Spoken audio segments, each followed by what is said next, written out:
Thank you and welcome everybody to this another webinar here with us. I'm Dave Christensen, as mentioned, VP of Marketing here at AwardCo. We are very excited to have all of you here. I know some of us are just trickling in. Go ahead and throw in the chat, in the attendee chat, where you're coming from. So far, we can see folks from Wisconsin, from Canada, Massachusetts. So it's really exciting. We'd love to hear where you're coming from and really excited to get to know all of you.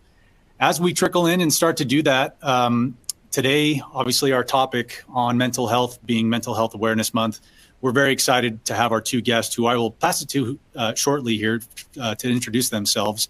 But what we hope to do is provide some additional context, some additional, frontline practitioner lens as to how do we talk about this in the workplace? How do we implement programs? What does recognition in terms of rewards and recognition, how does it fit into all this?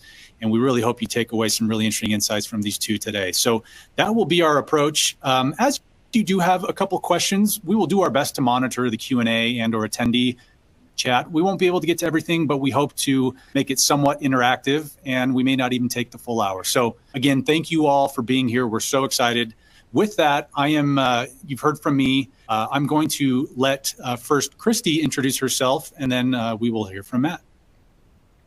Hi, everyone. Welcome. I'm usually online from San Diego, but today I'm in St. Louis, Missouri. So hello to you, Missouri folks. I have been in the high-tech industry for the last 10 years in employee experience and engagement, and I have a deep connection to recognition and wellness and where those two intersect. Before being in high tech, I was in higher education, so did a lot of work with students especially. And before that, I was in the mental health field. So this is a topic that's very close to my heart. And I had a chance to meet Matt, and we started talking about all of the various dimensions of wellness, and I'm excited to explore those today. Thank you, Christy. Matt, go ahead and introduce yourself to everybody. Awesome. Thanks, Dave. Thanks, Christy. And thanks, everybody. Thanks for joining. I'm excited for the conversation. My name is Matt Simon. I am the COO at New Hope Treatment Centers. I'm coming live from the very hot and muggy Carolinas. So I've been a licensed therapist for almost 15 years and been in executive leadership for several years now. And New Hope is actually a newer customer of AwardCo. So real quick about New Hope, we employ about 600 professionals, and we do behavioral health care, a few different programs, but our kind of bread and butter is 24/7 residential treatment for high-risk adolescents who've been through significant trauma and challenge. And so we actually care for those youth on-site 24/7 with round-the-clock nursing staff, direct care support staff, and various clinical and other medical staff. So it's a very unique workforce, and New Hope and myself and our team are kind of obsessed with trying to build a phenomenal culture because again, our work really is healing kids from trauma, and we're scaling and growing. And again, AwardCo has been a phenomenal partner in that, and I'm looking forward to talking about that, but also just we're directly into the mental health space and how that intersects with our workforce and how we take care of our people so they can take care of our clients. It's just awesome conversations to have. So thanks for having me. Awesome. Well, we're really excited. What we hope and what we know is that Matt and Christy will be able to bring a lens that many of you understand as well, which is how do we implement programs? How do we talk about this mental health challenges in the workplace? And how do we help these employees feel valued, productive, visible, and seen? And we're really excited to cover some topics today. And so with that, we'll jump right in. So I'll open it up to a broad question to both Matt and Christy. This is, fortunately, mental health has been something in recent years that has gotten more attention, and it's been a little less taboo and something that we can discuss openly with our teammates. So let's start it there. Matt, I'd love to start with you. And what I'll do is I'll open up a screen that kind of guides our conversation, where Spring Health did a study that says 76% of employees report that mental health does impact their performance among many other factors. So Matt, you've been in the industry for a while. You're certainly working on the front lines of this. Why does this matter for you personally? Why does it matter to your team? And how can we start this conversation?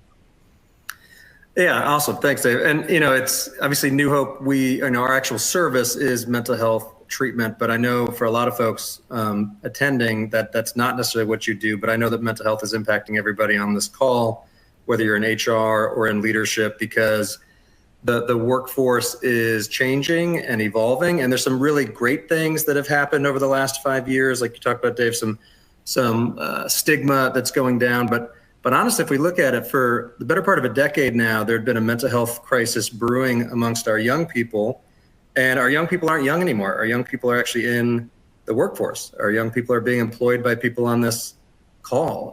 So I mean, for the better part of a decade, depression and anxiety and suicide and some really challenging things have been on the rise.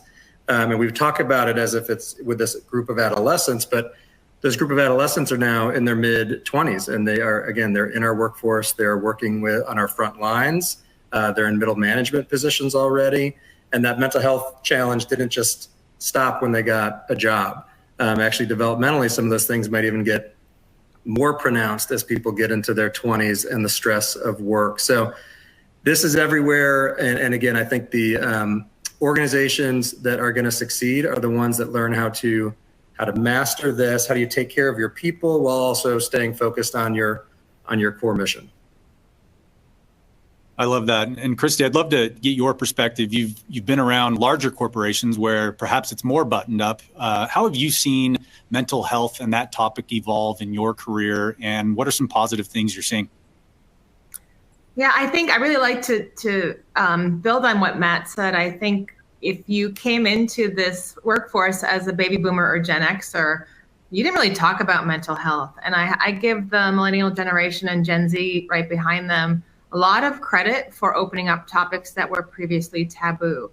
I've seen in my career, as I've supervised folks, them start to talk about they're going to therapy or they're going to family counseling, or people being more open about using the employee assistance program. So I think there has been an opening of this topic.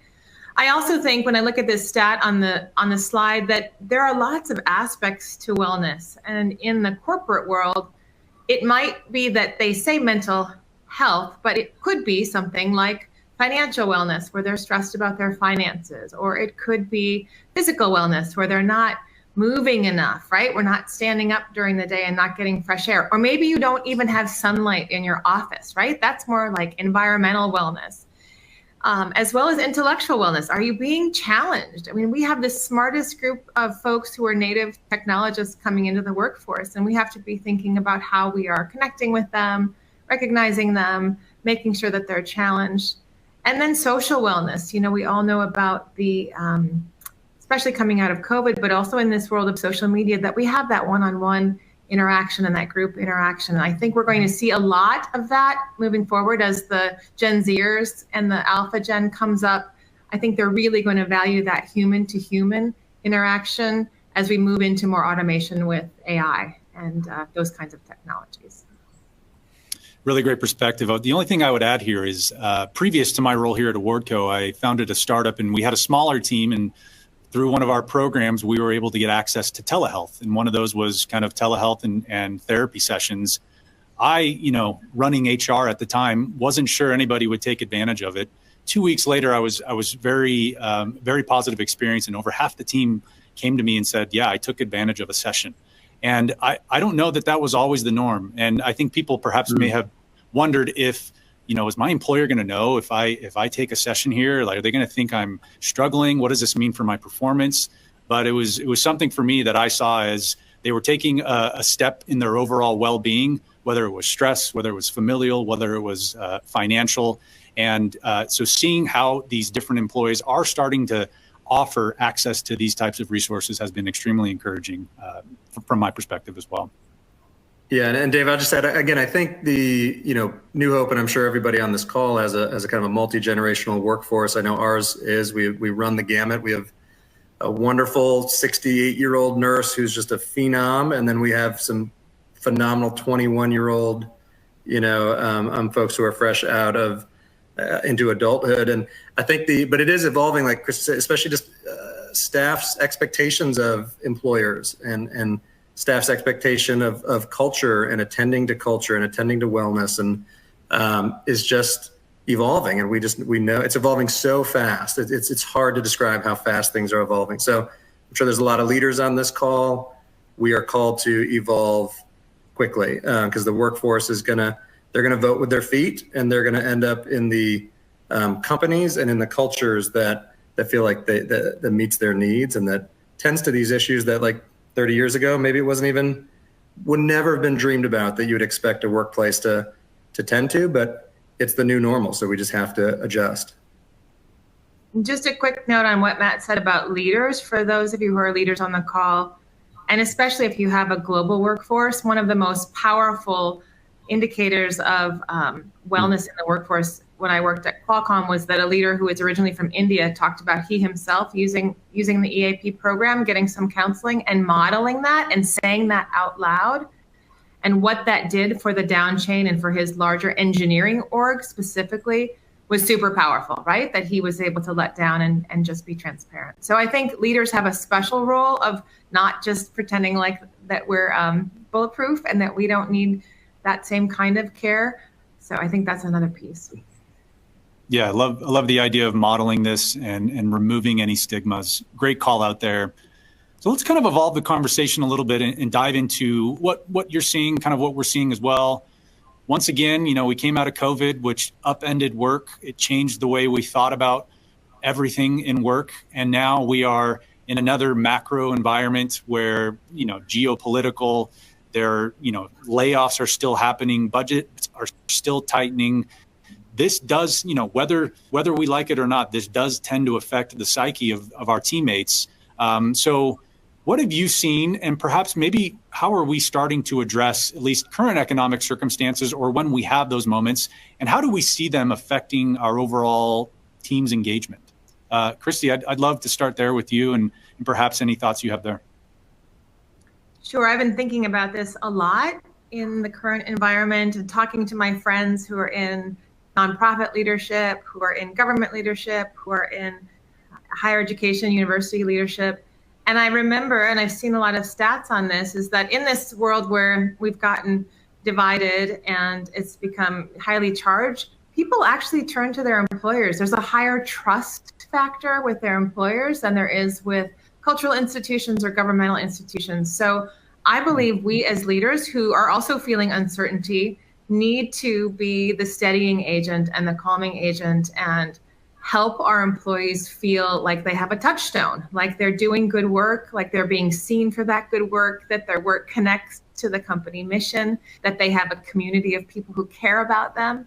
So I think we're in a unique position if we are leaders, especially if we're leaders in HR or employee experience or change management, to really lean into this time to be that safe haven for our employees as we navigate the world and its crazy changes and turns. Matt, anything you would add there?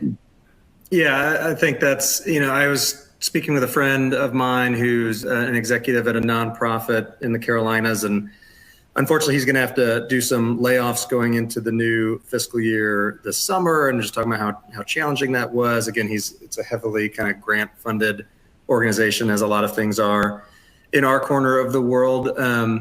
And it's tough, that's never, it's hard. There's a lot of uncertainty and there's a lot of angst out there. There's probably always a little bit of angst, but certainly it gets ratcheted up when there are big changes. At New Hope, we kind of created this mantra that we're really trying to press and make more than a mantra, but really kind of a grounding philosophy, which is just start with compassion and just always lead there. It doesn't mean we don't have hard conversations. It doesn't mean we don't have hard realities, but we have to kind of ground ourselves in that. And my HR leader, who is phenomenal, she has a phrase that she'll use a lot, which is just, our people have a lot of life going on outside of New Hope, and New Hope's a tough place to, we'll admit, it's a tough place to work. We're basically chasing around angry teenagers most of the day, but for some people it is actually their refuge. You can tell that that is a safer, better, healthier, more supportive place to be than sometimes what's happening outside of the workplace. So we just, I don't know if I have perfect answers for that, but we just take that responsibility as leaders, I think, really, really seriously. I think it's an awesome responsibility, and not awesome like cool. Like it's awesome. Like it's a big and heavy and important responsibility to care for our people. I love that. And I'll call out a great comment in the chat from Amy where perhaps it's something we can do. Her team invited a few benefits providers specifically to come talk about offerings in mental health. Benefits can be such a black box. It's often embarrassing to ask about it because we all feel like we know so little about it. I think being proactive, us as leaders being proactive and just letting teams know what is at their disposal in terms of what they can do. And then also, we talk about engagement. In those pulse surveys, in those opportunities we have to ask our teams what we are doing well versus what we're not, taking action on those. And whether there's, under recognition or mental health challenges or just overall engagement, the leaders who really listen and take those on and provide those doors to walk through are something we're seeing work very well there as well. So it is a very interesting time. We've seen that with a number of the partners we have, especially on the, the government side where grants and some of that funding is being pulled and folks are scrambling. And so I love the compassion, Matt. If we lead with that in all aspects, we need to understand what folks are going through and then kind of make a plan from there. So really great topics to get us started on. So I'll move us along here. One thing that's interesting, this is still new for us. This is still for new for HR teams. It's new for C-suites. It's new for leaders.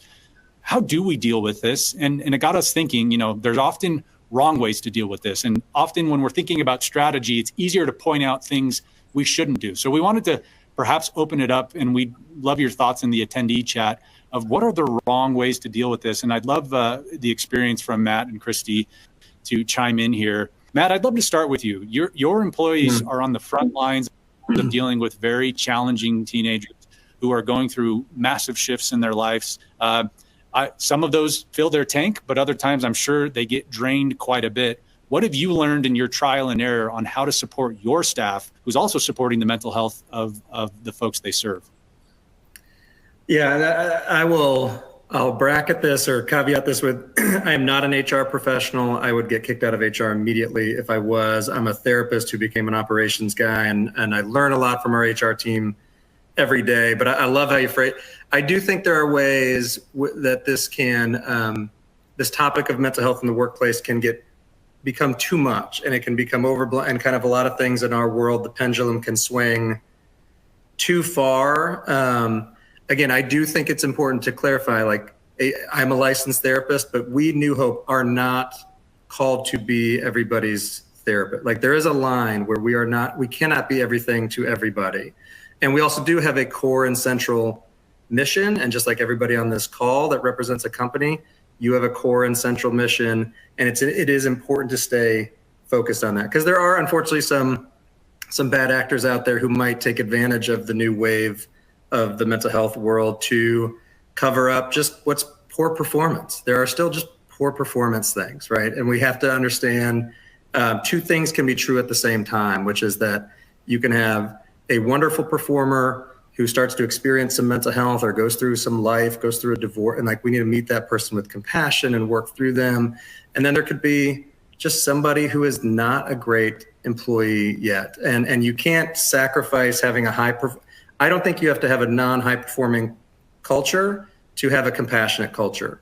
And I think sometimes we do miss that a little bit. I think sometimes we equate this focus on mental health with just kind of being soft or something. And I don't think that's actually, I think the focus on mental health is being more honest. I think it's being more authentic.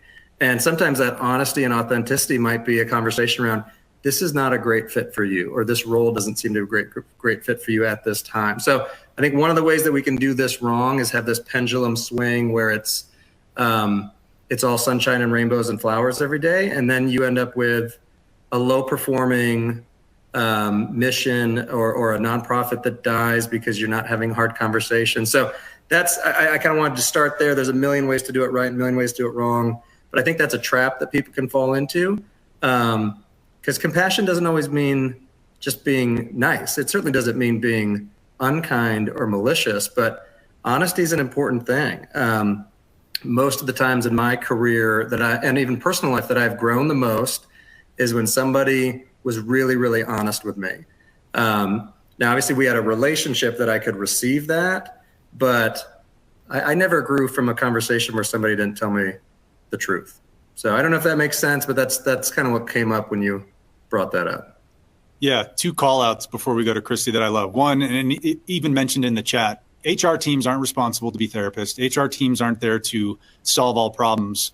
And you know, Matt, you do help with HR. You're not in HR, so I love your call. Like, the question is, what do you need, and what type of support do you think we could offer? I think it's interesting, a question to pose, whether that's an engagement survey. So I love that. And then the other, compassionate doesn't mean low performance. I couldn't agree more there. In fact, I think compassionate will help us understand how our teammates are motivated.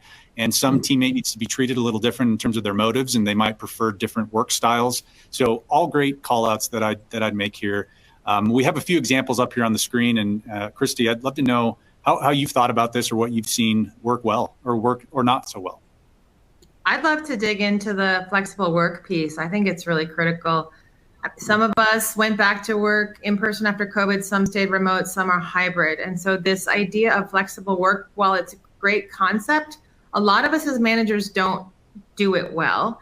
And for me as a manager, I have really learned to be transparent. So I have open calendars with my team and my employees, and I put things like, when I had a kid in school, you know, pick up kid from school, drop off kid from school. I'll put a walk on my calendar at lunch, or I'll put a lunch date on my calendar. I really want my greater team and my boss to see that I have these pieces where I'm not available, or I need to balance my life, instead of feeling stressed and driving in the car and trying to join a Zoom meeting from the car. So I think that the manager relationship, and that being open and transparent about the fact that we all have these lives, we're whole people outside of work, and that they drag on us, and they can be pieces that are challenging to juggle with work. The more you can be a human that way, I think is really important. And then the second piece about flexible work and people being either remote or hybrid is that if you have a team, some in the office and some far away, you need to figure out how to be telling those remote folks that they're doing a great job, and how their performance connects to the rest of the team. And so leaning into them and making sure that they feel seen and valued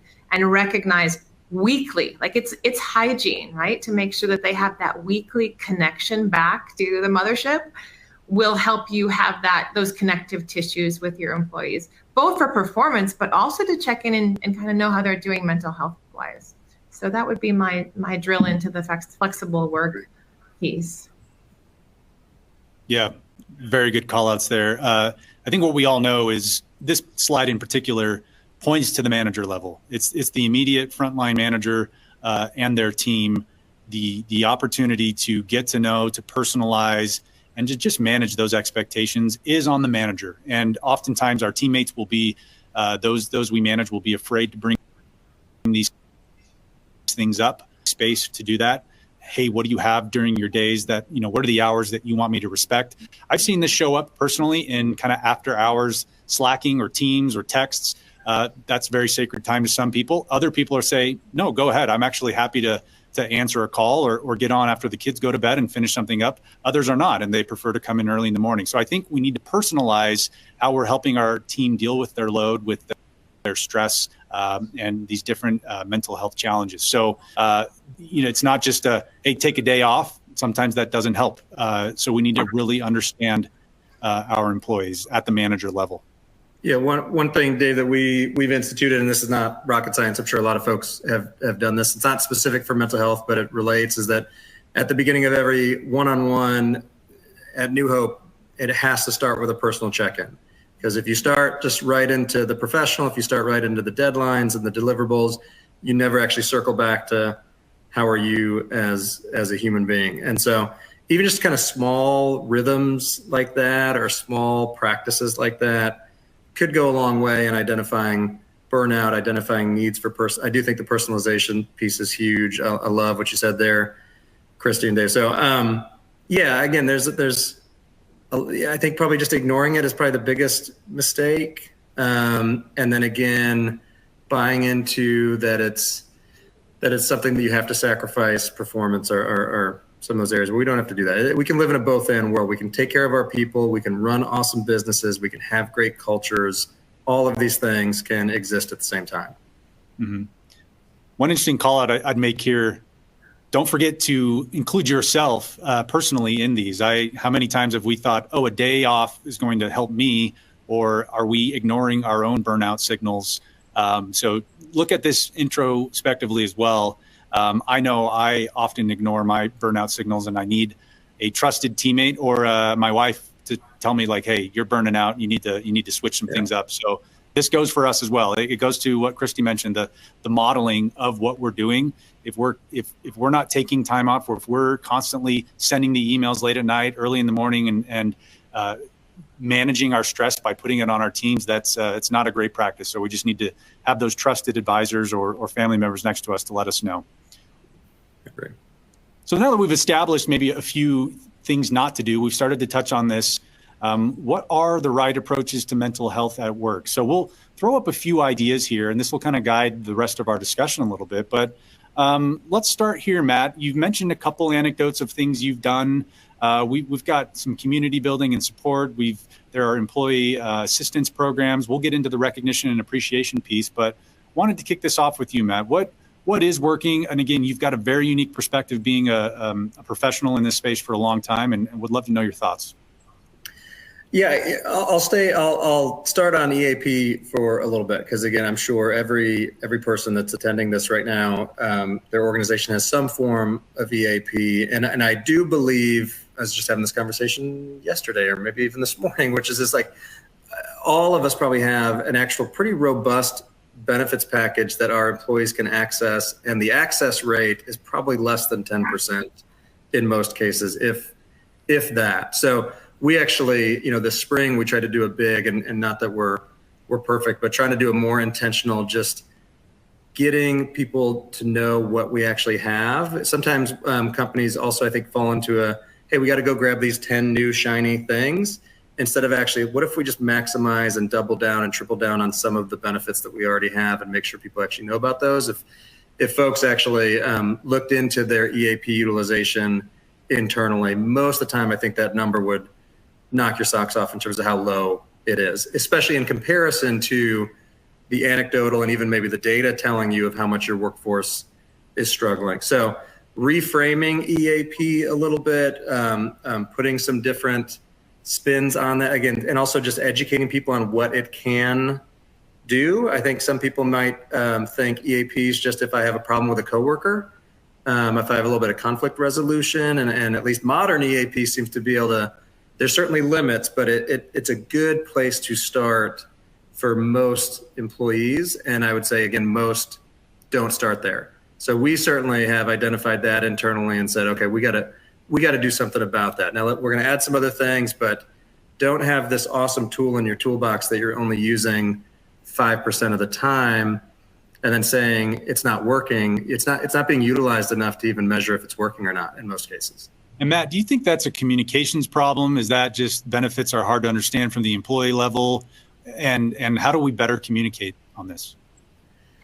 Christy, you might have better ideas because I am even personally horrible at even knowing what my own benefits are. I think it's a little bit of human nature, a little bit of personality type in there.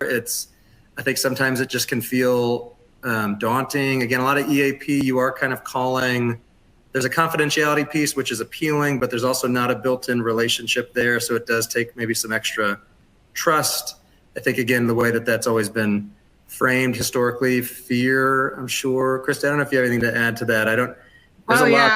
Definitely. I think I've always been on the employee engagement and the employee experience side of HR. So I've had the good fortune of being more the Willy Wonka or the fun side of HR. But what I've taken away from that is that I needed to build bridges with my employee relations folks and the EAP program and be that bridge. And so we have to drink our own champagne in terms of, like you said, I'm not sure what my benefits are. I really think as benefits and HR leaders, you need to try the backup care program. You need to try the EAP program. You need to understand that EAP could help you with wills and trusts, or try the insurance program. I think we sometimes present all these things, but really don't have that personal testimonial. So I took that on myself on the employee experience side to do that, and then partnered with the ER team because I was the fun side of HR. But I did programs like, are your kids being bullied, or are your kids feeling stressed and burnt out? And sometimes the programs for the kids, I mean, they were just overwhelmingly successful at getting parents in. But P.S., those parents were coming and probably picking up tips for themselves, but it wasn't so stigmatized. So I think looking at the whole person, having things be road tested is really important for that kind of program. And then making sure that people know that they're valued on a consistent basis and not just like, great job. You know, the work you're in, that is so intense and so emotional. They need to hear, I see what you did. Here's why it's important. Here's the difference it's making in those kids' lives. And here's how it makes me feel. It makes me feel proud to work here. It makes me feel more connected to you.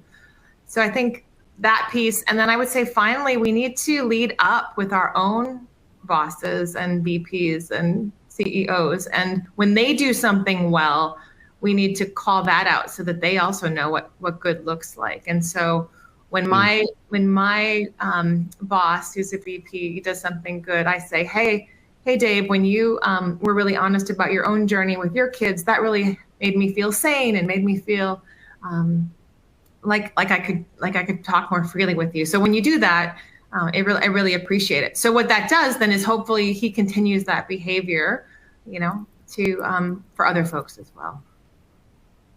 I love it. Reinforcing those behaviors.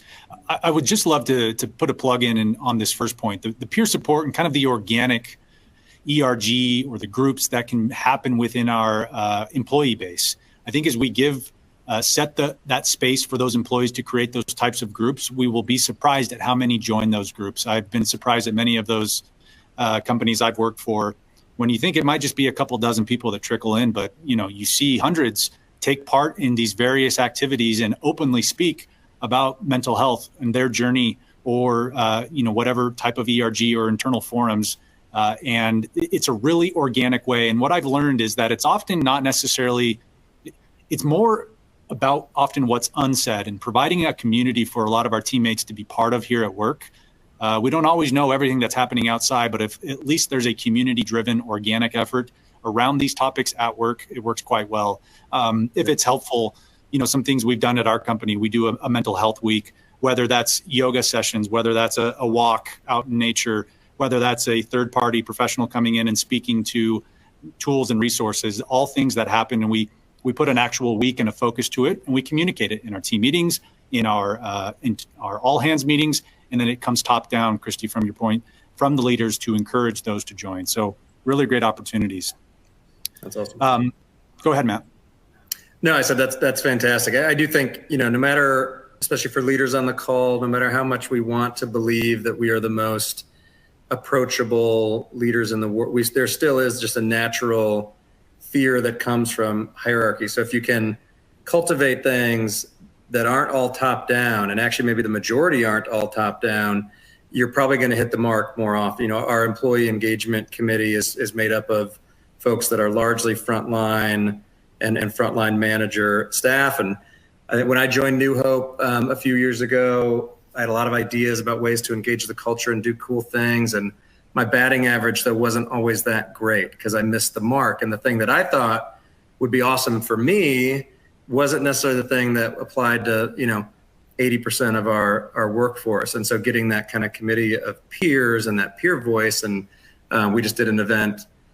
We did a New Hope fish fry earlier this week. We're in the Southeast, and that was a massive hit. I'm from Michigan. I don't think I ate fried fish for 20 years, so but just having that come from the bottom up, whether it's mental health or just engagement or culture building things, is so big. Because again, top down, there's a few different reasons why that can miss the mark more often than not. Really great. Appreciate that. Let's touch on this last piece as kind of one of our final pieces here.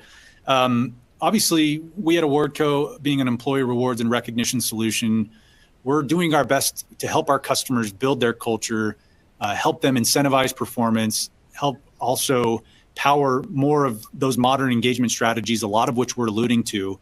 And what we've seen, and I think, Matt, you can speak to this, and certainly Christy, that that recognition of whether it's a simple thank you to more formalized programs does go it goes a long way in that overall employee well-being, which isn't just mental health that we've talked about. It's the whole package. So an interesting stat here that we all know, like when we recognize our employees, much less likely to experience burnout. There are effects on attrition. There are effects on productivity. So Christy, I'd love to start with you. For those who are, getting familiar with what recognition and employee appreciation is in today's world versus what it was maybe 20, 30 years ago, and we all got crystal globes for being tenured employees. How do you introduce this topic and why it's important to teams? Yeah, I think I introduce it from a data and research perspective. I mean, it shows that you need to hear how you're doing in your work, your performance, at least weekly. So if I've got 5 employees, I need to be making it around to them, somebody every day. And I talk about catching people doing something good and really connecting that to the performance that we want to see in a culture. Matt was talking about culture, but you can't fake culture. You see it when it's there. It's what you do when people aren't looking. And so a big part of that culture is calling out the behaviors you want to see, the values of the company, the values of the department, and doing it frequently so that people know what good looks like. And, having worked with different recognition programs and really appreciating how AwardCo runs the airline, I think it's the fact that you're really focusing first on the muscle of recognition, right? It's not a compensation piece. This is really about making people feel valued and seen. We're all buckets with a hole in the bottom, and if we don't fill up the top, we're going to run out. So it's making sure that people are topped off consistently, and it shouldn't be connected to performance management. This is really about catching people doing something good and telling them what good looks like. And if you do that consistently, it's going to be easier to have those performance management conversations, but it's also going to increase that capacity and bandwidth that people have to give you that discretionary effort and that extra work and time that you really need sometimes from the team, especially in these tricky healthcare and mental health communities. Really well said. As I advance the slide, we're talking about recognition, Matt, and you've been a fantastic culture carrier and used recognition to your advantage. Would love to understand your journey and why you've turned to, whether it's formalized programs through the likes of an AwardCo or just things you've done on your own. Why does this help employees thrive and contribute to their overall well-being, and what's your experience there? Yeah, I think I'll start by being transparent that this was an area that we weren't good at, and the data told us we weren't good at it. And as much as that hurts, sometimes you can't argue with the data. So we started doing employee pulse surveys twice a year, got pretty good, almost 50-60% response rate, which that's going to tell you the pulse. That's enough people to tell you the pulse. And of kind of the 10 things that we asked about for about a year and a half straight, the lowest by far was on the recognition side. And so we knew going into this year, we wanted to do something about it. We've been vetting different programs for the better part of a year. Again, our workforce, some workforces are small and all can fit in the same office and all kind of come from the same general socioeconomic background or something like that. And that is not New Hope. We are spread across multiple states. We're spread across multiple sites. We'll have people working at midnight tonight while everybody else is sleeping. So we really needed to spend some time on how can we get something that hits all of those folks. And then we also got a growing sense over the last few years as we've been investing in culture that, and Christy, you can't fake culture. I love that. We kind of started sensing, we feel like we maybe have two cultures here where we're doing really good at creating a culture amongst maybe our leadership class and our professional group and above. But the actual, again, frontline folks, we might have been missing the mark. And we've done a variety of things to try to bridge that gap. But AwardCo has been a big, big part of that because, again, 3 states, 550 people, 24/7. I can't walk around and give everybody high fives on Saturday night at midnight, but somebody needs to. There needs to be some mechanism to give that person a high five because they're doing good work. And AwardCo has been a phenomenal partner in bridging that gap. And our next pulse survey is going to be coming this fall. That's kind of our first post AwardCo pulse survey. And I'm certainly eager to see. I hope that the workforce feels like the needle's been moved. And to Christy's point, some of that's been monetary. Some of it's not. Some of people just use it as a really nice peer-to-peer high five. Again, there's, not to give AwardCo all the details, but there's a million different ways you can use AwardCo. It's a really multi-layered program. We're probably just scratching the surface of what it can do, but so far so great for us, for sure. We actually have kind of two different components we've leaned into, which is, we call it Compassion Cash, which is kind of the caught being good, caught doing something amazing for a kid or amazing for a peer. And then we have one that's called Commitment Cash, which is an automated, hey, thank you for being here for a year, because we're in the relationship business. So the longer that people can stay, the more power and impact they're going to have on our kids. So it's been an awesome tool in our toolbox. But yeah, it started by us just recognizing we're not good at this. We need help. We probably need to partner with somebody who is good at it. That's amazing. I'd love to bring up this topic of, we talked about this as the three of us on the phone the other day, and I'd love both perspectives. Compensation is often at the top of the list as to, whether it's an employee engagement response, whether they feel good about it or not. And I love this term emotional salary, which recognition can be a really interesting lever to, because it's not that we can always change compensation plans in a way that is meaningful, whether that's an hourly worker or someone who's on a base salary. But recognition programs, whether they are monetary and non-monetary, provide a little bit more of an emotional salary. So maybe, Matt, I'd go back to you and start there. You've thought about this and you want to reward your employees and you have your budgets and they are what they are. But how has recognition turned into an advantageous opportunity for you to say, we're thinking about the whole package and we can monetarily reward you in new ways that, aren't necessarily part of that base salary? Yeah, and again, I'm sure like other folks on the call, New Hope in the work we do, it's not massive margins, so we don't have money just falling out of the sky to throw at programs that don't work. So we had to be really thoughtful, and we wanted to find something that had a big bang for our buck. And with our size, if we increased all of our hourly employees, if we increased all of their pay by $1 every year, that would probably be to the tune of millions of dollars for us per year. But actually the psychological and material impact on those employees is not going to be much. It's hard to describe, but again, the budget that we are utilizing in our first year of AwardCo compared to the impact I think that it's making on the people who are engaging with it and receiving it is almost like a tenfold relationship. And I think that is because it's coming with, it's not just this passive biweekly paycheck. It's coming with intentionality. It's coming with recognition. And it's also recognizing and differentiating in real time A+ players and non-A+ players by not necessarily even saying that, by just saying you're an A+ player, you're just naturally doing that. So again, it's a both and. Everybody on this call has to constantly look at where you are in the market and look at cost of living and increases. So it's not an either or, it's a both and. And again, I think the new generation of workers, I think AwardCo is leading the way here, but I think 10 years from now, this is going to be the norm. Like if you're a company that's not leaning into this in a kind of formal way, you might be close to getting behind, I think. And Christy, I don't know if you agree with that notion. Oh, absolutely. And I love what you said, Matt. We realized we weren't good at this. And I think you're speaking about the whole company not being good at this. I think we as managers, especially, this is bringing it back to the generations, we might not be good at this because we never got it when we were coming up in the workforce. And we may not know how to do it. I think people think of recognition as a lot more of a simple thing than it is. Just, hey, thanks a lot, appreciate you, or give someone an award. This is really about what makes people tick. Is recognition giving them a chance to present their work? Is it sending people to a conference? Is it sending them a handwritten note? Is it the CEO calling them out in a meeting?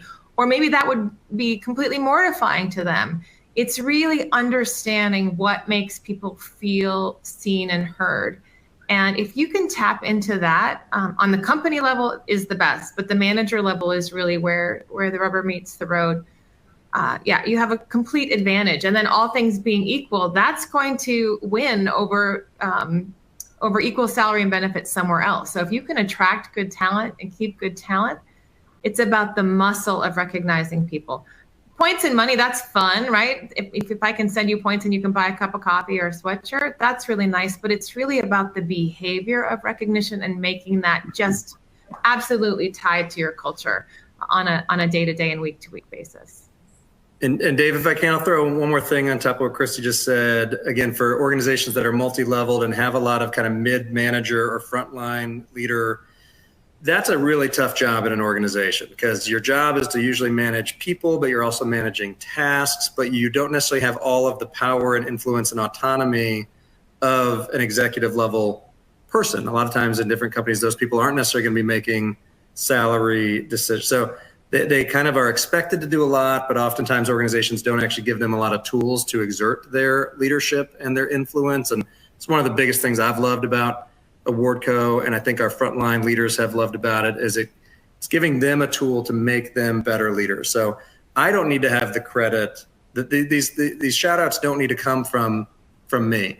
I don't think they're going to mean that much coming from me, because I don't have a personal relationship with all of my employees. But all of those frontline leaders who have a relationship with their 12 to 15 people, that means a lot coming from them, both for the employee, but I think it actually means a lot to the giver of that recognition. So I love that, for us, we have almost 45 leaders in the company, and all of them have the ability to give out this compassion cash. So it's kind of spread out this thing, and I think it's made it much more of a scalable culture of recognition than if it's just there's a few people at the top who get to divvy out performance bonuses or something like that. Yeah, really great. I love that. I firmly believe recognition in a program makes managers better, and I feel that as a manager myself. When we go through hard moments, late nights, sprints, getting something out the door, shipping product, marketing campaigns, the fact that I can turn to a recognition, whether that's points or not, I've seen it make a huge difference. And, it's a fun cultural thing that a teammate will pull me aside later and say, hey, thank you for giving that. And just that little communication lets me know that, hey, enough was said, and that filled my tank. So thank you for that. And that we just saw an effort. So I would double down on that. Now I'll end with this, and Christy, I'll start with you here. Many folks might be on the call and saying, I don't know what to do. I don't know where to start. How do I think about budgeting? What does this look like? What would you say to somebody for the first time who's trying to make the case to an executive team or to their manager that we need recognition, and not saying, hey, how much money should you set aside? How do you think about the budgeting aspect and how it ties into the non-monetary? Where do you advise people to start on this, Christy? Well, this is definitely a journey, so you want to make sure you believe in this as a cause if you're championing this in your company, because it really is something that you have to set a business case for. I think talking to other folks, talking to folks like Matt, talking to folks like me, I've set up these programs at different companies, getting some, power in the proven that we say in terms of programs that have worked. I think setting up a budget, if you don't know what you don't know, you really need to talk to people who've been practitioners who've done this before. I would say do a phased approach. So once you see a recognition program in action, you're going to get a lot more buy-in from the executive. So getting it launched, even if it's a non-monetary program, which is calling people out for good work, you can always add additional points later. I would say think about all of the programs that are highly manual in your company, awards programs, service awards, nomination programs, wellness programs, philanthropy programs. In a lot of companies, those are managed in different parts of the company on Excel spreadsheets, and having some kind of a solution that can aggregate all of those and make them more visible can be super valuable. So I think you can make the business case for not only the power of recognition as a lever for engagement, but also the power of recognition to, especially if it's got a great technical background, to consolidate some of these really painful processes that either your executive admins or some program managers are doing, and make it a lot better so that they can do higher and better work. I love that. Matt, lastly, anything you'd add there as someone who's also done this, kind of where do you start? Yeah. Again, I think Christy said, you start with just recognition of the need, get some champions. But I would just tell people again, New Hope is not a Fortune 500 company. I don't think this actually requires a lot. And for us, I think you can make a case from 10 different angles. But if you did have to, I don't think making the financial case is actually all that difficult. I know for New Hope, if we move the needle on retention and turnover by 5%, our budget pays for itself and then some with AwardCo. And like just go into it, wide open. But we also spoke with other providers in our space that are partners with AwardCo. So you can go in with intentionality. You don't have to just leap blindly, but don't ignore that feeling. If just again, I say it honestly, it's like, oh man, I don't think we were great at this. Okay, we're good at 8 things, but these other 2 things, and one of them was leadership development, and we're investing in that too. Or your people will tell you, where your strengths are and where your weaknesses are, and it just takes leadership to do something about it. So just like you talked about on the front end with the mental health conversation, don't ignore it. It's going to catch up to you. But I will just say as a smaller organization, it doesn't take a lot. And I'm assuming for us, our AwardCo footprint internally is going to grow. But we're starting small and we're starting intentional. And we've already made 2 or 3 tweaks just in our first little rollout. Incredibly flexible system, great support staff. So it's not as hard as you think. Maybe to do it phenomenally well is hard. To do it pretty good is not that hard. Just get in the game, I would say. That'd be my encouragement. Well, fantastic. This has been speaking about how we approach mental health with our team in the workplace, and then hopefully with this, last portion of utilizing recognition programs as an opportunity to improve our managers, continue to build culture, understand who's performing, and contribute to an overall well-being of our employees has been fantastic. So to Matt and Christy, we're incredibly grateful that you join us. To those who attended, thank you for being here. We will send out a recording, and we look forward to getting to know you more. And if us at AwardCo can help guide anything, we'd love to hear from you. So with that, I'll pass it back to Amberly.